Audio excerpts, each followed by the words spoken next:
May nakita ako nagbabike dito, flat yung gulong. Boss, flat yung gulong mo boss, itabi mo muna, tutulungan kita. Boss, itabi mo muna, tutulungan kita. Boss, sumakay ka sa akin. Tulungan kita. Tara. Sumakay. Okay na. Pakalawa mo yung cellphone ko. Kuya, thank you po. Sigaw mo na dyan. Sigaw na tayo dito. Oo, sigaw mo na dyan, sir.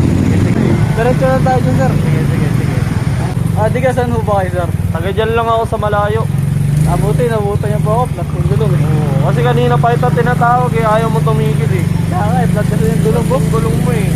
Sabi ko naman sa'yo, tutulungan kita eh, di ba? Tutulungin ako eh. Ano yung boss, baka kunin mo pa yung cellphone ko eh. Oo. Boss, okay na boss? Thank you, sir. Sige. Ingat ka. Pakibalik ka lang sa garahe yung motor ah. Gag